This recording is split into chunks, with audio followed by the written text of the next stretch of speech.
adúpẹ́ ní ẹ̀kan sí àparí ọpá pẹ̀lú gbólóhùn alhamdulillahi rabbil alamin. Ọba tí ó ṣe pé òun náà lọba tó ṣẹ̀dá wa, tó ṣẹ̀dá gbogbo nǹkan,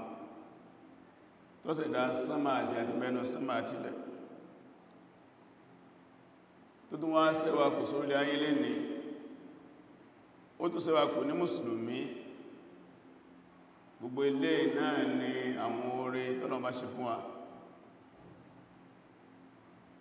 Ọlọ́ni wa in ta'udu ni'matallahi la tuhsuha.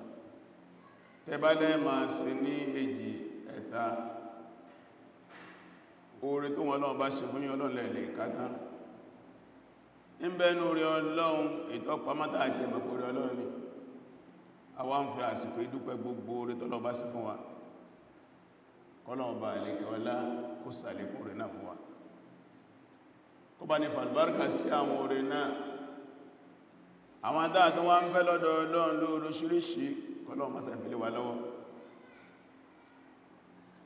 Ẹ̀rí Ọlọ́run bá tí a ń sọ̀rọ̀ rẹ̀ fún wa, ó ń lọ bá gbogbo nǹkan, ewé kan ò lè jábọ́ lórí igi lẹ́yìn ẹ̀, nǹkan kan pamọ́ fún ẹnu sánmà àtilẹ̀. Gbogbo ìgbẹ́sẹ̀lẹ̀ láyé tọ́mọ̀ ẹ̀dẹ́ èèyàn rí, ọ wà ní abẹ́ ìmọ̀ Ọlọ́run. Kò sí gbogbo nǹkan pátá tọ́lọ̀bọ̀ ní ma ń pa rẹ̀. Nǹkan kọ̀ọ̀kan yóò tún máa ṣẹlẹ̀ bọ́lọ̀ bá sì fẹ́, ọba sì wu Ọlọ́run.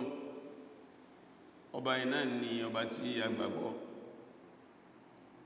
Ọba ilá ń dúpẹ́ fún ní ọpẹ́ tó pọ̀. Ọba iná ni a gbàgbọ́ nígbàgbọ́ tí òdodo, a sì ń jẹ́rìí Ọlọ́run ọba ẹyọ̀kan ṣoṣo ni, kò lórogún kò lọ́ba kan, kò lálàfíjọ. Ọba yóò níyàwó ká tó sọ pé yóò bímọ, ẹyọ̀kan ni inú àwọn orúkọ rẹ̀, ẹyọ̀kan inú àwọn àròyìn rẹ̀, ẹyọ̀kan inú àwọn ìṣe rẹ̀. Ọlọ́run ọba yẹ ẹni tó bá fi mọ̀nà máa jẹ́ ní ìmọ̀nà, ẹni Ọlọ́run ẹbá sọ kò sọ ẹni tó lè fi mọ̀nà láíláí. Adúpẹ́ fún Ọlọ́run Allah tó fi wámọ̀nà tí ó sọ wánù, tí a tó wá ń tọrọ àlékún mọ̀nà lọ́dọ̀ rẹ̀ ní gbogbo ìgbà, ẹgẹ́ bí àṣẹ tó pánú Al-Qur'ani Karim, ihdina siratal mustaqim siratal ladhina an'amta alayhim ghayril maghdubi alayhim waladdallin. Ilé ní ẹ̀kọ́ látọ̀dọ̀ Ọlọ́run, ìmá tọrọ àlékún mọ̀nà, ìmá tọrọ àmúdúró lójú ọ̀nà Ọlọ́run ní gbogbo ìgbà, táà lè má pa rẹ̀ ní ẹ̀mẹ́tàlélógún lójúmọ́ kéré tán yányá, gẹ́bí rákà àwọn àrùn ọ̀ràn èèyàn táà máa kí wákàtí márùn tó jẹ́ rákà mẹ́tàlélógún. ẹ̀rẹ̀ bákanlá tó jẹ́ rí pé Ànábì Muhammad sallallahu alaihi wasallam ẹrú Ọlọ́run ọba ìní ṣiṣẹ́ rẹ̀ ní ṣe. Ànábì yìí olólùfẹ́ Ọlọ́run ni, ayọ̀ Ọlọ́run ni. Ànábì yìí Ọlọ́run bá fọkàn balẹ̀ sí lórí sẹ́tọ̀ bá fẹ́ràn. Ẹ̀rì Ọlọ́run bá ní sí ìkẹ́ fún Ànábì Muhammad sallallahu alaihi wasallam. Gbogbo àwọn ànábì Ọlọ́run, àwọn òṣìṣẹ́ Ọlọ́run bá tí a ń síwájú Ànábì jíṣẹ́ bá ní kan bá ní gẹ̀wọ́n. Bọ́lì yọ́nú sí àwọn sàábé Ànábì ọbẹ̀ lórí al-Khulafa ar-Rashidin, àwọn àrólé mẹ́rin àkọ́kọ́. Bákanáà wal mubashsharina bil janna, àti àwọn tó ti pé láti ilé ayé ń bí náà ti gbàgbé àlìjánà lọ látorí ahọ́n Ànábì inú àwọn sàábé wọn ni yọ́nú sí wọn. Wọ́n ni sahabati ajma'in, àti gbogbo àwọn sàábé Ànábì pátápátá lọ́kùnrin lómi bá ní ọsùn gbogbo wọn, wa tabi'ina wa tabi'ihim bi ihsan ila yawmiddin. Àwọn jẹ́ tó tẹ̀lé wọn lórí dáadáa, bá ní yọ́nú sáwọn náà, kí ìyọ́nú rẹ̀ Ọlọ́run kó dórí àwọn náà kó dórí àwọn ọmọdé ọmọ wa mọ́sẹ̀sẹ̀ bẹ́ẹ̀ fún Ọlọ́run. Ẹ̀yin ẹrúsìn Ọlọ́run, wọ́n fi àsìkò ìsìnkìlọ fún ara mi àtẹ́nà gbọ́dọ̀wọ́ ẹni kọ̀ọ̀kan wá ìpayọ̀ Ọlọ́run. Ẹ̀rí ìpayọ̀ Ọlọ́run àǹfààní ẹ̀ pọ̀. Tabawunu Suratu Talaq, láti bí ayẹ ẹlẹ́ẹ̀kejì sí ẹlẹ́ẹ̀karùn-ún, a rí àwọn àǹfààní kápayọ̀ Ọlọ́run tọ́nà bá tó kalẹ̀ wọ́n bẹ̀. Ọlọ́run ní wa man yattaqillaha yaj'al lahu makhraja ọlọ́run gbogbo ẹnikẹ́ni tó bá páyọ̀ ọlọ́run gbogbo òṣòro tó bá ní láyé wọn náà bá wọn yóò kó mẹ́ ìpáyọ̀ ọlọ́run bá yẹ yóò sọkọ̀ akóhun yọ́nú kónù ṣòro náà wòrìsókò mìíràn láyé àtẹ́sì wọ́n tó pèsè fún níbi tí ó rò tí pèsè ti lè wá wọ́n tawakkal ala Allah ẹmbọ́ wá gbé ara lé ọlọ́run ọwọ́ asìbò ọlọ́run lóhun ó tó inna Allaha balighu amrihi túpọ́ náà bá alékẹ́ ọlá tó bá lóhun fẹ́ ṣe yóò ṣe qad ja'ala Allahu li kulli shay'in qadra ọlọ́run gbogbo nǹkan kọ̀ọ̀kan lóhun ti pé gbogbo ẹ̀ nǹkan báyìí lásìkò báyìí nǹkan báyìí lásìkò báyìí ẹ̀rẹ̀ ààrí ẹnu sọ́tọ̀láàkì ayẹ̀ ẹlẹ́gìsá ẹlẹ́kẹta tàbí wọ́n ayẹ̀ ẹlẹ́kẹta ẹlẹ́kẹta tó pé wa man yattaqillaha gbogbo ẹni tó bá páyọ ọlọ́run yaj'al lahu min amrihi yusra ọlọ́run wọ́n sọ àlámàrí rẹ̀ di rọrùn wọ́n sọ àlámàrí rẹ̀ di rọrùn di ìdẹ̀kùn dhalika amrullah ọlọ́run lélẹ̀ yàsẹ̀ ọlọ́ọ̀bá ni anzalahu ilaykum tó sọ kalẹ̀ fún yín wa man yattaqillaha alẹ́dọ́bá páyọ ọlọ́run yukaffir anhu sayyi'atihi gbogbo tí jẹ́ àwọn àṣìṣe rẹ̀ ni wọ́n lọ́wọ́ bá àlékẹ́ ọlá ni wọ́n bá mú kó wa yu'dhimu lahu ajra wọ́n tó wá fún lẹ́sẹ̀ tó tóbi àwọn eléyìí ni díẹ̀ nù fawaidu taqwa àǹfààní ìpáyọ ọlọ́run tàbáwà ní ògbèkùn ìpáyọ ọlọ́run àwọn máa fi sí tó sílẹ̀ fún wa tàbáwà náà ẹ̀rí náà ìpáyọ ọlọ́run lọ́wọ́ fi mùsàrí síkẹ̀ fún wa ẹ̀rí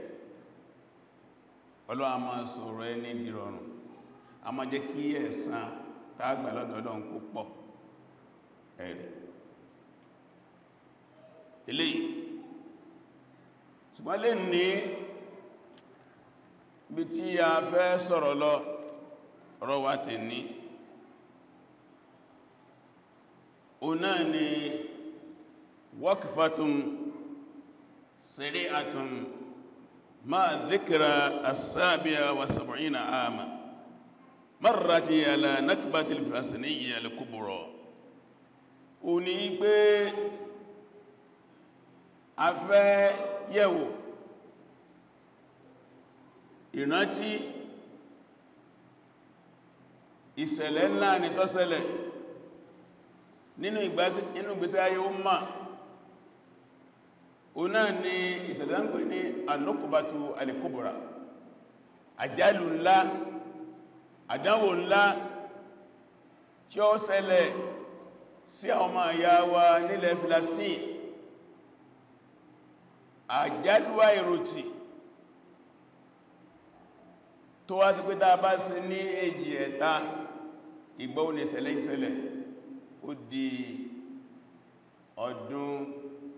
mẹ́tàdínlọ́gọ́rin 77 years ọdún mẹ́tàdínlọ́gọ́rin tẹ́ bá ń gbọ́ crisis in Palestine problem in Palestine ó di 77 years wọ́n ń ṣe ìrántí ẹ̀ lọ́wọ́lọ́wọ́ báyìí àwọn náà wá fẹ́ káwa náà darapọ̀ máa mùsùlùmí àgbáyé ká darapọ̀ máa wọn yà wá ní Palestine ká bá wọn kẹ́dùn ẹ̀rí Ànábì wa Muhammad sallallahu alaihi wasallam ó ní mathalul mu'minina fi tawajjuhihim wa ta'atufihim wa tarahumihim kamathali jasad idha ishtaka minhu udwun tada'a sa'iru jasad bis-sahri wal-humma aw kama qala sallallahu Ànábì ní àpèjú àwọn mùmínì látara ìfẹ́ràn ara wọn àti ìmá ṣàánú ara wọn àti ìmá kẹ́ra wọn wọ́n dà gẹ́gẹ́ bí akẹ́tún ara tó pé tí akẹ́tún kan bá ń jẹ̀rọ ní gbogbo ara ni ó ma bá jẹ̀rọ ní bá ṣàìsàn ìká kàyẹ̀ akẹ́tún ara ní tí nǹkan bá ṣẹlẹ̀ sí ìká ìkan yìí tí ìjẹ̀rọ bá dé ẹsẹ̀ ó jẹ̀rọra ojú ó jẹ̀rọra ìtí ó jẹ̀rọra gbogbo aná bá jẹ̀rọra Ànábì lápòjú mùmínì nìyẹn gbogbo tí àwọn ìbá ti ṣe la ilaha illallah Muhammadu Rasulullah sàṣà lórí ilẹ̀ ayé ọmọ ayáyé ni wọ́n ṣe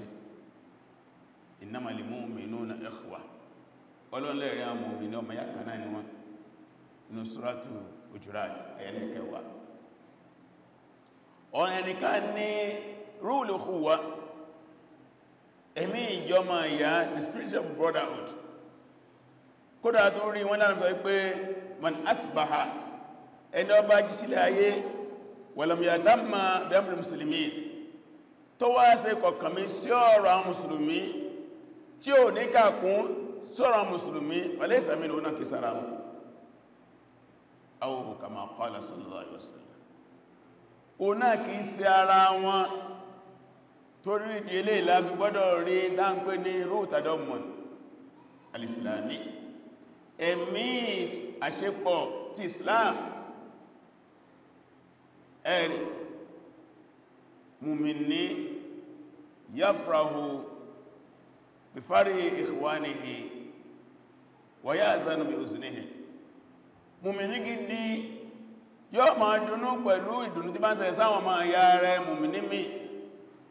yóò sì máa banújẹ́ pẹ̀lú banújẹ́ tí máa ṣẹlẹ̀ sáwọn ìyá rẹ̀ mùsùlùmí mi eléyìí o náà ni àwọn gbòǹgbò wọn príncipal Islam tààfi bára ẹni lò lé ayé ń bí ẹ̀rí àná tí sọjọ́ Khamis ìlú sí dédé ọjọ́ tí àwọn Zionist àwọn Yahudi àwọn Israel tí wọ́n kéde State of Israel 15 May 1948 iná ń pè ní An-Nukuba al-Kubra àdánwò ńlá àjálù ńlá tó jálù àwọn mùsùlùmí lójijì tó jálù ọmọ àyà wọn ní lásìn lójijì àná yìí ló pé 77 years ẹ̀rì torí díẹ̀ káàkiri ayé o náà ni wọ́n ṣe solidarity lẹ́ni agaga nígbàtí àwọn Hamas alákọ̀ Hamas al-Muqawwama al-Islamiyya tí a tún ké gbàjáre sí al-Ummatul Arabiyya gbogbo àwọn Lárúbáwá wal-Ummatul Islamiyya àti gbogbo àwọn ìlú àwọn Mùsùlùmí Arab world and Islamic world wà rárá lè ààlẹ̀ àti gbogbo ọmọlábí ayé wọ́n kéré sí wọn ìsàlátàtà ayyam min ghadabi alami kí a fẹ́ kí àgbáyé kí a fi odidi ọjọ́ mẹ́ta bá wọn fi hàn pé inú ń bí ayé ẹ̀rì ìsàlátàtà ayyam ghadabi alami ọjọ́ mẹ́ta pé inú ń bí ayé kí a fi ẹ̀hùnú hàn lórí tí ń ṣẹlẹ̀ ní Gaza yìí pé inú ń bí ayé lè fọ́dí jaramil ibada kí wọ́n jẹ́ kí ayé mọ̀ kí wọ́n tú àṣírí àwọn Zionist kí wọ́n tú àṣírí Amẹ́ríkà lórí crime ìpanirun tí ń ṣẹlẹ̀ lọ́wọ́lọ́wọ́ ní ilẹ̀ Palestine wọ́tẹ̀jíwé alìjàmáyé àti ìfiebi paráàlú wọ́tàjír àti ilé aráàlú kó nílé rẹ̀ àwọn ará Gaza bákanáà wọ́n ni dọ́kt kí a tún fi ṣe ilé kòkó má fún wọn míládìlẹ̀ waqfil harb ala qita'i Gaza pé kí wọ́n dógun dúró kó tún wà nínú ilé kòkó má pé a ní ẹ̀dá ogun dúró ní Gaza lẹ́yìn ìgbà tí àìmọye tí ó ti kàwọn tí a gbọgbẹ́ eléyìí wọ́n náà ni àkọlé ọ̀rọ̀ wa tẹ̀lé káwa náà sì rántí ìdárapọ̀ máa yé lórí nakba àdánwò ńlá tó ṣẹlẹ̀ kí bá sí wá sọ àwọn àmásì ní al-jumu'a was-sabt wal-ahad òní jímá káfẹ́ ẹ̀hónú káàkiri ayé ọ̀la sátidé káfẹ́ ẹ̀hónú káàkiri ayé ọ̀túnla Sunday 3 days Friday Saturday Sunday pẹ̀lú oríṣiríṣi nǹkan dáa fi fi ẹ̀hónú hàn nínú ẹ̀ òun náà ni al-mawa'is wal-muhadarat káàkiri wá sí káàkiri lẹ́ṣọ́ fàyé lẹ́ṣọ́ pé ìtí lọ rèé kọ̀tẹ̀wà lọ́rùn nínú ẹ̀ òun náà ni al-masirat wal-fa'aliyat ká máa rìn káàkiri àdúgbò ká fi ẹ̀hónú hàn al-mudaharat as-silmiyya peaceful protest ara ẹni bẹ́ẹ̀ lọ ní gbogbo ọ̀nà dáagbà fi ẹ̀hónú hàn tí ó sì mú pákálẹ̀kẹ́ dání tí máa ṣẹlẹ̀ káàkiri ilẹ̀ ayé lọ́wọ́lọ́wọ́ lẹ́nu láwọn ìlú kan bí Malaysia, Indonesia, Pakistan, Bangladesh, Morocco, Algeria, Mauritania, Senegal, Yemen, Turkey, bẹ́ẹ̀ lọ láwọn Mùsùlùmí ń fi ẹ̀hónú hàn lọ́wọ́lọ́wọ́ báyìí tí bá ti kéjì máa tán wọ́n fẹ́ ẹ̀hónú hàn lẹ́yìn náà ni al-mu'tamaru sahfi kí a ṣe kápẹ́ àpérò àwọn oníwẹ̀ ìròyìn ká àdírẹ́sì wọn ààrẹ náà ni kí a kọ àwọn al-maqalat àwọn ọ̀rọ̀ àkọlé oríṣiríṣi láti sọ̀tàn àyíká ìfáyé àti àwọn aburú tí ń tí ọwọ́ àwọn alágbára yé ṣẹlẹ̀ gbogbo ilé ìpátá ni wọ́n ń fẹ́ lọ́dọ̀ wa fún òdìdí ọjọ́ mẹ́ta Friday Saturday Sunday thalath ayyam ghadabin alami ọjọ́ mẹ́ta fún ìbínú àgbáyé sí tí ṣe ní Palestine ẹ̀rí àsìkò tá wáyé tó wá lé láìgbà tí ṣẹlẹ̀ ti bẹ̀rẹ̀ láti 1948 kò lè tó gbàtà wáyé rí eléyìí ló lè jù àwọn ìyá yín bẹ ní ìgbésí ayé tó lè tí ó ṣe máa sọ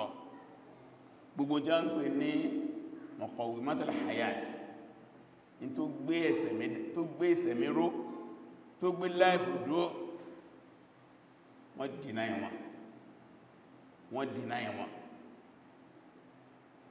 deny wọn gbogbo tí pa ọmọ ẹ̀dẹ́ èèyàn ká ní fi deny wọn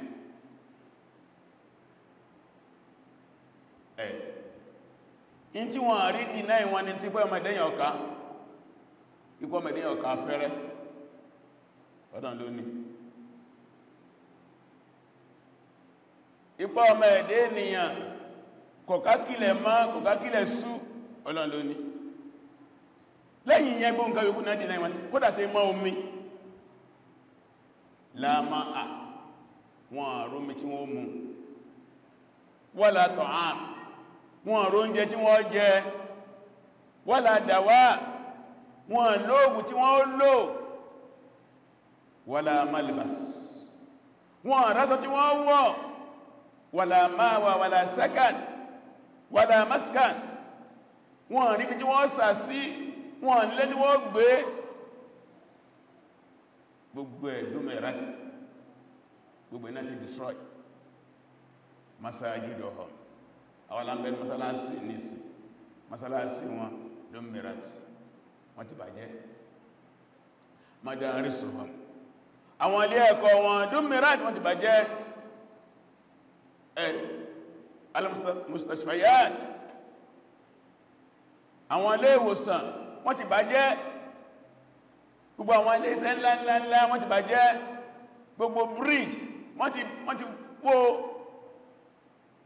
wọ́n ti ìsìlú jágbàjàgbà wọ́n ti sọ gbogbo ẹ̀dìlẹ̀ ẹlẹ́ gbogbo ayé sì wá ń wòrán torí díẹ̀ Nakba al-Kubra agbọ́dọ̀ mọ̀ díẹ̀ nípa rẹ̀ yínlá bí ń sọ fún wa lè ní ìgbà táwọn kan bá fẹ́ máa sọ̀rọ̀ wọ́n á gbé ààbọ̀ ìtàn wọ́n á máa sọ ààbọ̀ ìtàn ààbọ̀ ìtàn ní ká máa sọ October 7 2023 táńpẹ̀ ní Tubatun Aqsa after flood jíjálù jí àwọn Hamas tí wọ́n jálù Israel gbogbo ẹni tó bá ń gbé tàn yẹn níbẹ̀ yẹn alábùsí èèyàn ni alábùsí èèyàn ni ìtàn ọ̀bẹ̀rẹ̀ ń bẹ̀yẹn ìtàn Nakba mo ló ti bẹ̀rẹ̀ gbogbo àwọn tí a bá mọ̀tàn dáadáa ìtàn ń bẹ̀rẹ̀ ní 1948 before 1948 kò tí jẹ́ State of Israel ní mápù àgbáyé State of Israel ló exist before 1948 tó wà níbẹ̀yẹn ní Palestine in a map of the world Palestine ló wà láyìíká yẹn before 1948 ẹ̀rí nígbàtí àwọn alágbára ilé ayé tẹ́bẹ̀sẹ̀ sí colonization Britain ó colonize Palestine àti Egypt ẹ̀rí ní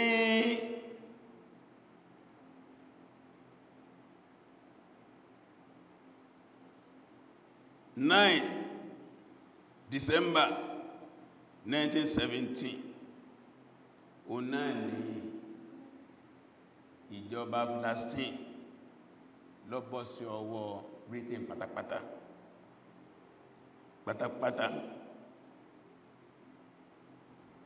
ẹ̀rẹ̀ pátápátá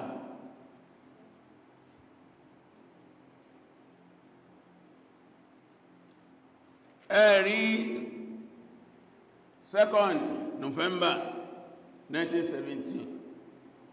ó náà ní olórí aṣojú Britain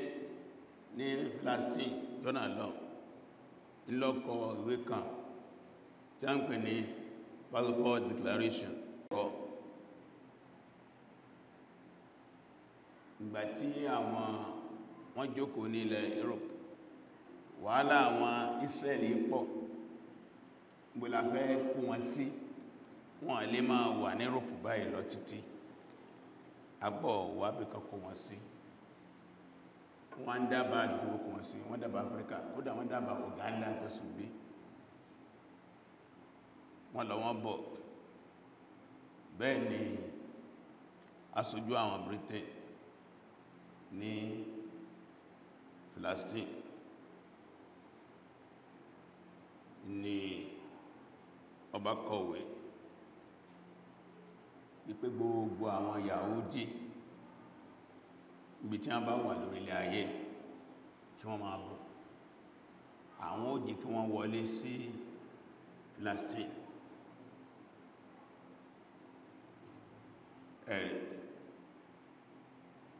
ẹ̀rí bí wà láti bẹ̀rẹ̀ ìyẹn 1917 ó ń làkọ́kọ́ wàhálà tọ́kọ́ dé nígbà tó di wípé àwọn mùsùlùmí wọ́n kẹ́fín àwọn kẹta ń sọ yìí nígbà tó di pé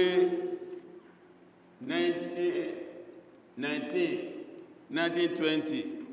wọ́n bẹ̀rẹ̀ sí ilẹ̀kùnlẹ̀ wọ́n ń pè ní Babul Hijra lil Yahudi ila Palestine, ilẹ̀kùn kan Yahudi ká máa wọ Palestine túrò agbára Britain. Bẹ́ẹ̀ ni a ń wọ̀lú lọ́nà ti wọ̀lú wọ́n láwọn ẹ̀jáde kó lè wọ́n balẹ̀ wọ́n jẹ́ wọ́n bọ̀nà wọ́n jẹ́ ẹ̀rì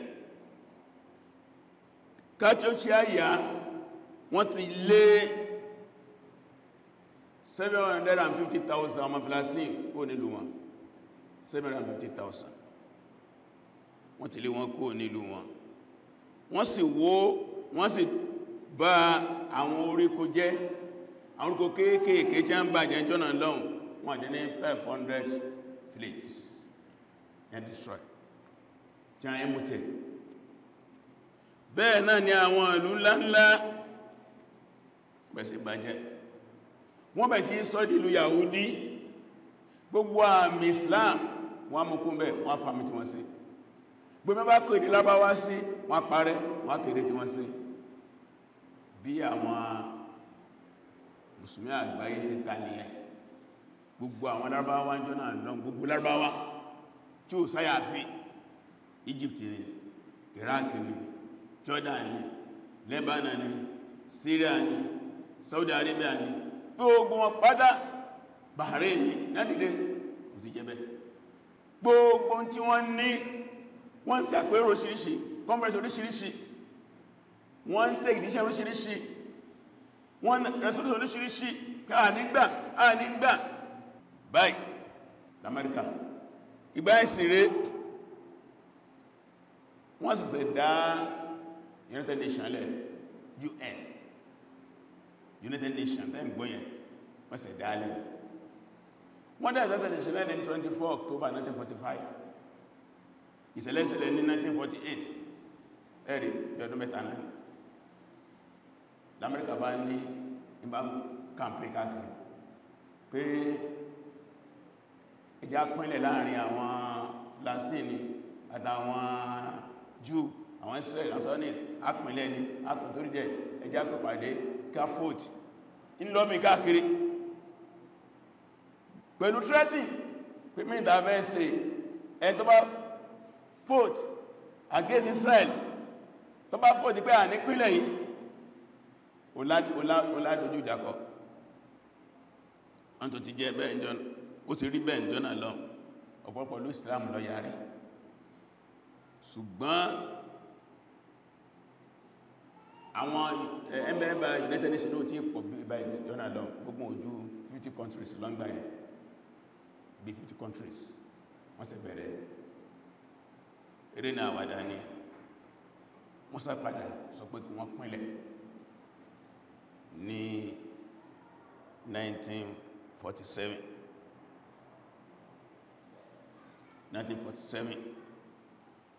ó náà ni wọ́n pínlẹ̀ láàrin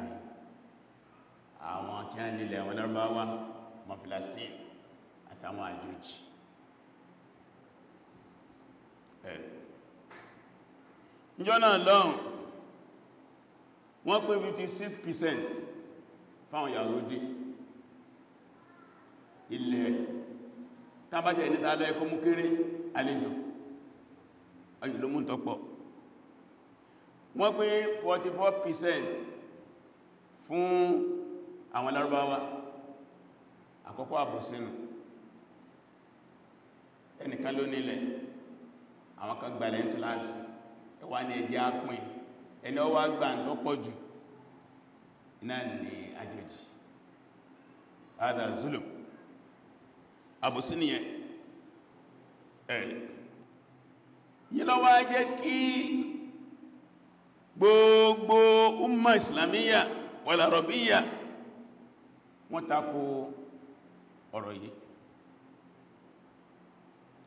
ìgbàtí wà lọ́wọ́ àdẹ́tanyanya bọ̀tọ̀ wà di May 15 1948 o náà ni Israel wá kéde State of Israel lọ́wọ́ ọ̀rọ̀lẹ́ bí around 5 o'clock rọ̀lẹ́ ẹni tó kọ́ congratulate lè jẹ́ lágbàáyé America ni lẹ́nà Britain lẹ́nà France bó ṣe di wípé wọ́n dá State of Israel lẹ́tù láti nìyẹn irúgbìn burúkú ni wọ́n gbé sí àyíká àwọn Mùsùlùmí nù nígbà orí bẹ́ẹ̀ àwọn Mùsùlùmí dìde ànígbà wọ́n sí mítìn fakawwanu al-juyush al-arabiyya as-sab'a ẹ̀rì ní wọ́n bá lọ gbé dìde àwọn orílẹ̀-èdè bí méje tí a jùdí àwọn Mùsùlùmí láti kó ọmọ ogun jọ bí Egypt, Lebanon, Iraq, Jordan, Saudi Arabia wọ́n kó ráwọn ìjọbẹ́ wọ́n dá ọmọ ogun jọ jọ́nà lọ tó pé jọ́nà lọ ọmọ ogun tí wọ́n dájọ́ kò dín ní 40,000 21,000 lọ́mọ ogun tí wọ́n kọ́kọ́ lẹ̀ wọ́n tó mobilize sí ó jẹ́ 40,000 from different countries láti lọ jà lọ ṣùgbọ́n àwọn Zionist pẹ̀lú ìrànlọ́wọ́ àwọn alágbára ayé nígbàtí ọmọ ogun àwọn Mùsùlùmí jẹ́ 21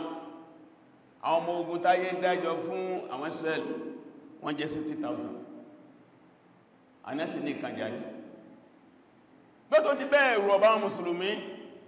wọ́n lọ kojú ogun ìgbàtà Mùsùlùmí tún mobilize sí tí a di 40,000 ọmọ ogun àwọn sáni jẹ́ 106,000 106 ẹnẹ́wò ẹ̀rì kò sí alikafa mukafa dọ́gbàdọ́gbà àwọn tí a ní nǹkan àjájù a ní a tó lérò jù mọ́tò ti bẹ́ àwọn Mùsùlùmí ò dúró wọ́n jà ìjà yẹn ìjà ńlá ni tí ó le gan àwọn kan tó wá ń bẹ dáńpé ní al-mutatawwi'un àwọn ajàjàgbára nítorí ìtọ́lọ́run àwọn volunteer soldiers àwọn ò sínú àwọn ọmọ ogun ìlú wọn sínú àwọn ọmọ ogun ìlú níbẹ̀nú wọn àwọn ẹgbẹ́ ńláńlá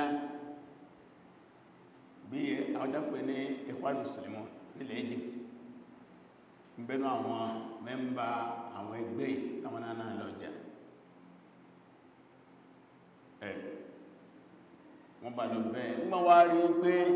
tàn bá ń bọ́ ogun yìí lọ ọwọ́ wọ́n àmì sí kéré tó yìí wọ́n wí ní àwọn wọ́n ní kí wọ́n dógún dúró wọ́n dógún dúró bí àwọn ogun ṣe ń padà lé wọ́n wá rí pé àwọn tí wọ́n lè jù náà ọmọ ogun tán jọ jàyè iná ni àwọn volunteer soldiers yẹn gbogbo wọn bí wọ́n ṣe ń dé Egypt ni wọ́n pàṣẹ wípé kí a máa kún sáti malẹ̀ àṣọ láti America àti Britain gbogbo wọn tí wọ́n bá yín lọ sójú ogun tí wọ́n sí náà ogun ìlú tí a lọ jà yẹn ẹlọ́dà wọn sínú ẹ̀wọ̀n palọ̀dà sínú ẹ̀wà. Ọdún tí ó tẹ̀lé wọ́n pa olórí wọn tí ń pè ní Hassan Banna 1949 torí tí a fi pánà nù lórí Palestine. Mẹ́tọ̀ ti bẹ́ẹ̀ àwọn mùsùlùmí ò dúró, wọ́n dúró. Àkọ́kọ́ wọ́n lọ dá ìgbìmọ̀ kan sílẹ̀, wọ́n ń pè ní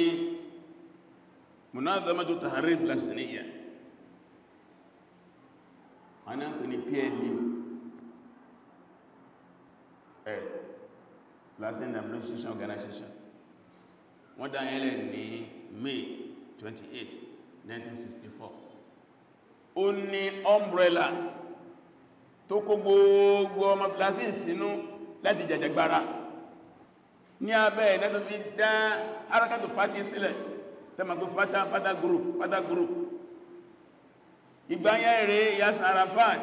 ó ní olórí gbogbo àwọn ọmọ Palestine, olówó hẹ́ẹ̀dì PLO yẹ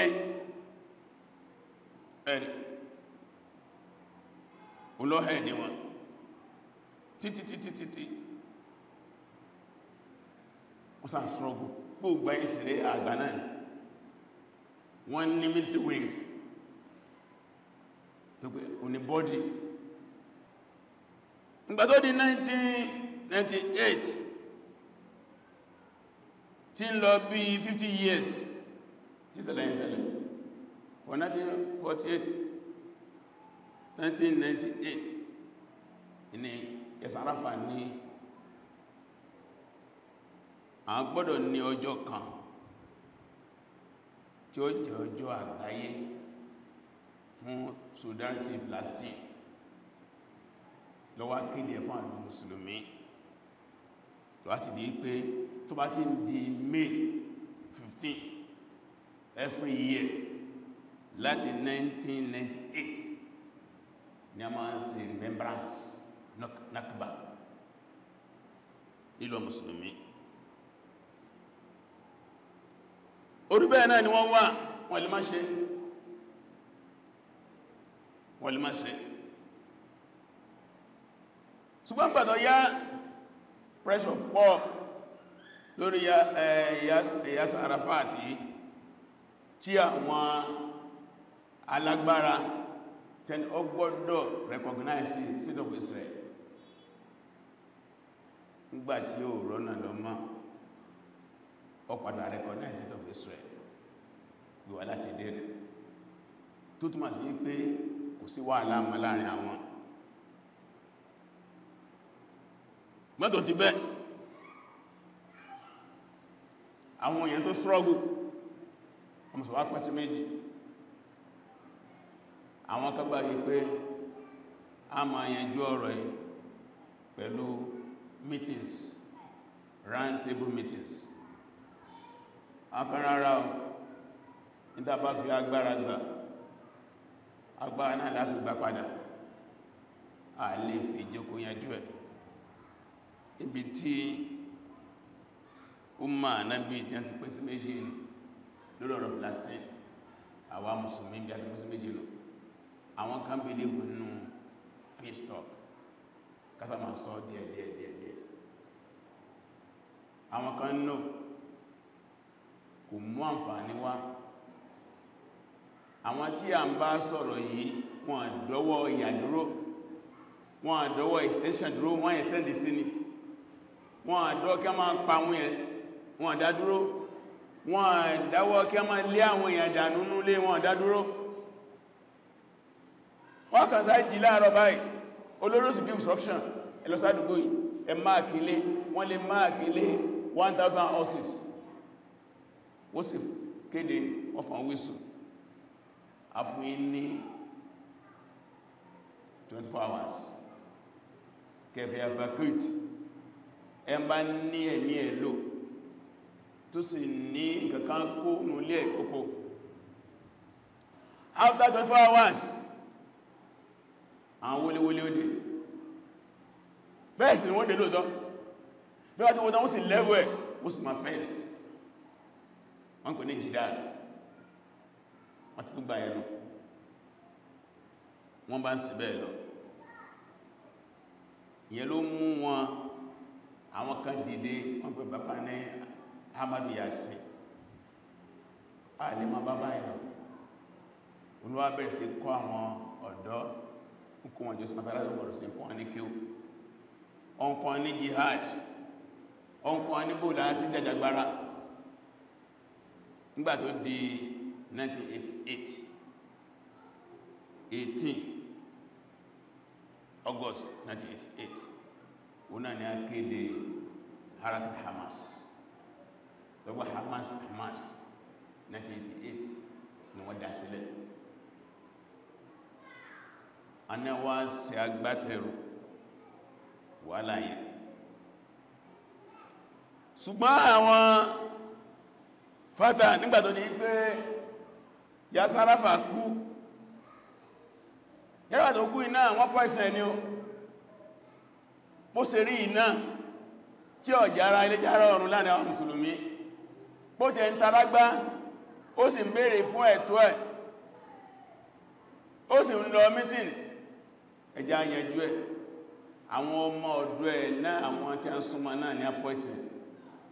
a ní a fún ní tí wọ́n fi pọ́ìsàn wà ní pípẹ́ ọdún mílò sẹ́yìn ọ̀rọ̀ dídé tí a lọ mú náà àwọn nǹkan tó wà lára inú sàárè rẹ̀ tí a ń gbé lọ tí a lọ yẹ̀wò káàkiri àgbáyé tí wọ́n fi dictate pé pọ́sì gálọ́pá ìgbà ẹni Mahmoud Abbas bọ́ síbẹ̀ lórí PNU àwọn sì lọ meeting wọ́n gbogbo gbáyẹn rẹ̀ United Nations recognize Palestine ma gẹ́gẹ́ bí country tí ma wá lọ meeting nínú àwọn kàjá máa ń gbé lọ meeting náà ni pé bóòlẹ̀ sí ní recognize wa ọgbẹ́rọ recognize wa ẹgbẹ́ recognize wa wọ́n máa ń bèèrè bẹ́ẹ̀ bẹ̀rẹ̀ wá di 2011 wọ́n recognize Palestine gẹ́gẹ́ bí pé àwọn náà lè wà meeting tí wọ́n gẹ́gẹ́ bí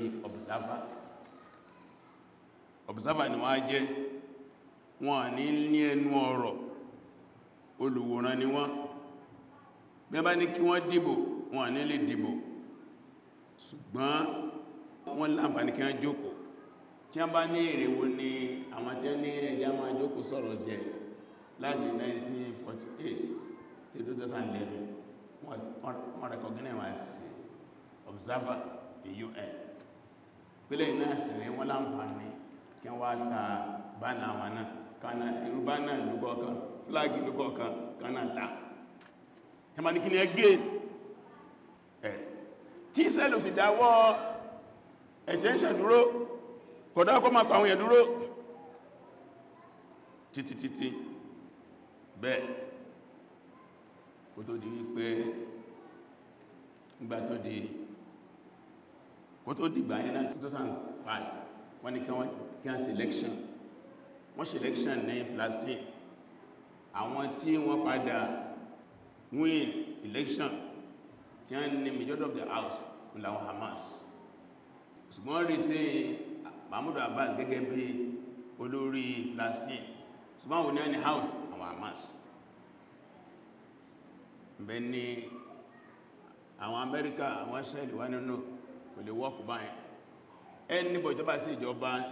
ní Palestine wọ́n gbọ́gbọ́dọ̀ recognize state of Israel Hamas ní kò ní jẹ́bẹ̀ àjòjì yí wọ́n lórí ilẹ̀ wa lè recognize pé káwà gbà pán ní ẹnilẹ̀ láti 2005-2006 tí wọ́n ti selection gbẹ̀yìn wọ́n ti selection méjì ní ó yẹ ká selection mi lẹ́yìn ọdún mẹ́rin America, Israel, France, Britain àti ẹlẹgbẹ́ wọn lọ wọ́n àjíká ní selection méjì ní ìyẹn náà wá báyé títí tó wá di October 7, 2023 tí àwọn Hamas wá strike tí wọ́n àtàkì àwọn Israel tí wọ́n bá yí títí di àsìkò yìí tó ń lọ bí ọdún méjì báyìí last year tí kíra nákíbà yìí àsìkò nákíbà yìí ọba wọn lórí ogun this year náà tó máa lórí ogun eléyìí o náà ni ibi tí wàhálà Palestine tó ti ń bọ̀ kí wá ní àwọn izu tó le jù lórí ọ̀rọ̀ Palestine yìí àkọ́kọ́ ń bẹ o náà ni al-ardu ilẹ̀ tí ó ti pa àwọn kan ní wọ́n ní àwọn kan lé wọn kó ń bẹ ọ̀tọ̀ nílẹ̀ tí wọ́n pín ní 1948 ṣùgbọ́n Israeli ò dúró lórí bẹ̀yẹ wọ́n tún gbalẹ̀ sí wàlámi tún dé 1967 táwọn lọ́bá tún dìde pọ́n fẹ́ jà láàrin 6 days láàrin ọjọ́ mẹ́fà àwọn Israeli mú ní àwọn Lárúbáwá wọ́n tún wá United Nations tó máa tún lẹ́pìn 1967 alálẹ̀ méjì ló ń bẹ láàrin ọmọ Palestine àtàwọn Israel alálẹ̀ àkọ́kọ́ 1948 alálẹ̀ ẹ̀kejì 1967 tí bá wá ń sọ̀rọ̀ ní ìsìn tí bá ń sọ̀rọ̀ wípé two-state solution state afẹ́ fún ọmọ Palestine nílùú tí ẹ̀ afẹ́ fún Israel nílùú tí ẹ̀ wọ́n ní sọ̀rọ̀ 1948 ọ̀nà kí ni wọ́n sọ 1967 lọ́dọ̀ àgbáyé lé ní ẹgbàgbé 1948 1967 inú àwọn issues ni ẹ̀ lórí Palestine ilẹ̀ kí lẹ́nu alálẹ̀ tàbáníká ní two-state solution kí lẹ́nu alálẹ̀ ẹlẹ́ẹ̀kejì náà àwọn issues lórí ẹni pé kọ̀díyàtù làjìhìn wà ọ̀dátìhìn àwọn tí wọ́n ti lékún lù ọmọ Palestine tí wọ́n ti lékún lù kó tó dìsẹ̀lẹ̀ Gaza láńsọ kó tó dìsẹ̀lẹ̀ 2003 láńsọ yẹ àwọn tí wọ́n ti kó nínú ìlú nígbà yẹn sì rí àwọn tí wọ́n ti kó nínú ìlú tó ní àkọọ́lẹ̀ wọn àti 7 million ọmọ Palestine ni ò sí nínú ìlú omi ń bẹ ní Jordan omi ń bẹ ní Egypt omi ń bẹ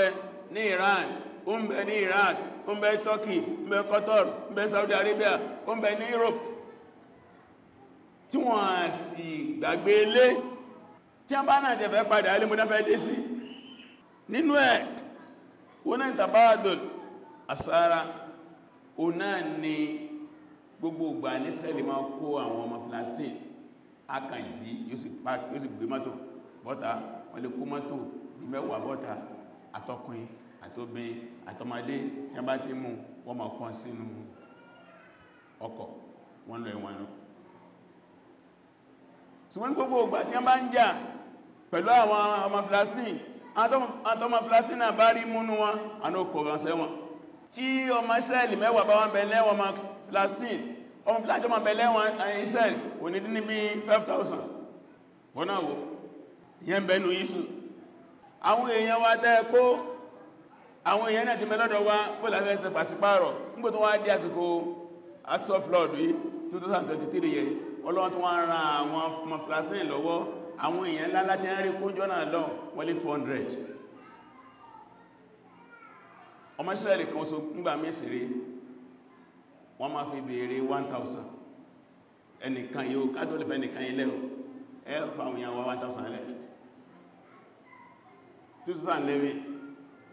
àwọn ọmọ Palestine fẹ́ release ọmọ Israeli kan wọ́n fi béèrè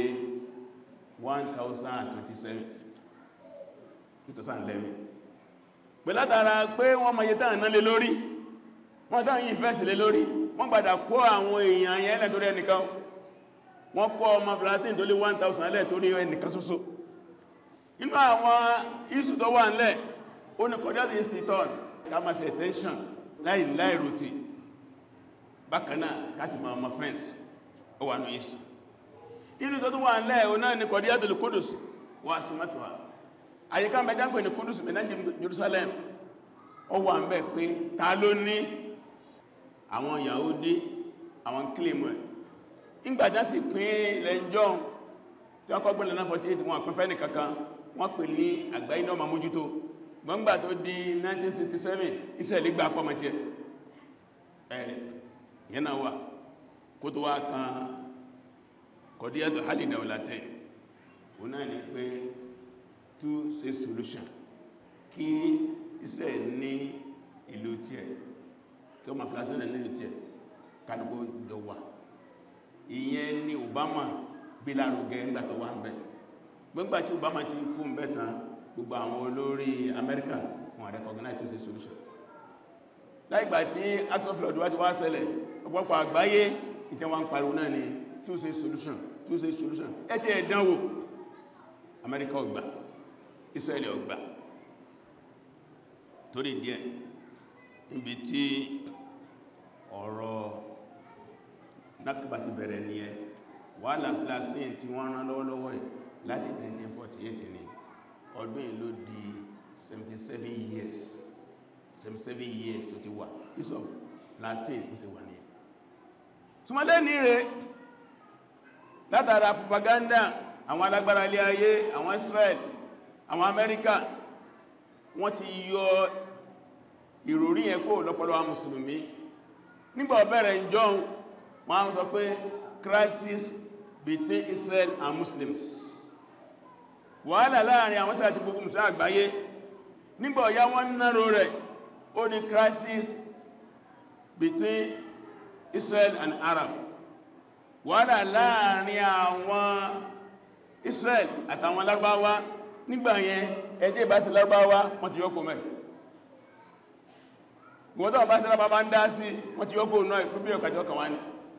nígbà yẹn tó kó mẹ́ tó di crisis between Israel and Middle East wàhálà láàrin Israel àtàwọn ará Middle East ibẹ̀ yẹn náà tí wọ́n tó yọ àwọn Lárúbáwá kan kó bí àwọn ará Algeria àwọn ará Morocco àwọn òsìn Middle East wọ́n tó yọ àwọn yẹn náà kó mẹ́ wọn gbọ́dọ̀ dá sí mọ́ nígbà yẹn tó náà rẹ̀ crisis between Israel and Palestine and Palestine nìkan ló kù wọ́n tó yọ àwọn Lárúbáwá náà kó torí díẹ̀ Iraq ò ní bá dá sí Egypt ò ní bá dá sí Saudi Arabia ò ní bá dá sí Syria ò ní bá dá sí Jordan ò ní bá dá ọjẹ́ àwọn Palestine nìkan ní ọwá business ní crisis between Israel and Hamas tẹ́bà ń gbọ́ nísìn tẹ́bà gbọ́ gbogbo ọmọ Palestine àkọlò tó ń dá sí mọ́ nísìn àwọn Hamas nìkan ló kù ìjà gbogbo àkọ́kọ́ tá a jà àwọn tí wọ́n jà ní sínú ìjà tí àwọn Mùsùlùmí dá ọmọ ogun jọ sí tí ó dín ní 40,000 ló wá di ìjà Hamas nìkan gbogbo lè lọ́gbọ́dọ̀ yẹ wa gẹ́rù Mùsùlùmí wàhálà tí wọ́n rán Palestine ọkàn mi ọkàn wọ́n náà ojúṣe gbogbo wa tààjọ bẹ̀rẹ̀ tó ní wọ́n ṣe àwọn bàbá wọn tí wọ́n bẹ̀rẹ̀ àwọn ti lọ àwọn ilé ní jẹ́rẹ́sẹ̀ lẹ́ẹ̀kẹta àwọn tí wọ́n mẹ́lẹ̀ wọ́n jẹ́rẹ́sẹ̀ lẹ́ẹ̀kẹta àwọn bàbá wọn grandfather wọn àni wọ́n jọ bẹ̀rẹ̀ àwọn ti lọ àwọn father náà ti lọ àwọn ló tó kù àwọn ọmọ ló kù yìí torí díẹ̀ òṣèré nìyẹn ànáì náwà bẹ̀rẹ̀ ìrántí ìgbàtí ṣẹlẹ̀ May 15 1948 ànáà ní May 15 2005 torí ẹ̀lọ́sùpáwà náà tó náwà létí láti ṣe pé kákẹ́dù pẹ̀lú ọmọ ìyáwà àbẹ̀lọ́ ọlọ́mbà ní lójúmọ̀ ọlọ́mbà ní ràn wọ́n lọ́wọ́ gbogbo jẹ́ ní ká ṣe ká má gbàgbé ká má ṣàdúrà fún wọn bàbá ìlú lọ́kàn fún ràn wọ́n lọ́wọ́ kí a máa sọ nípa wọn lẹ́yìn náà àwọn ọjà wọn tí a ń bá fẹ́ràn wọn tí a ń kó fún wọn ká má rà má ká tọrọ àfẹ́ ìpọ̀lọ́pọ̀ rẹ̀ síwájú wa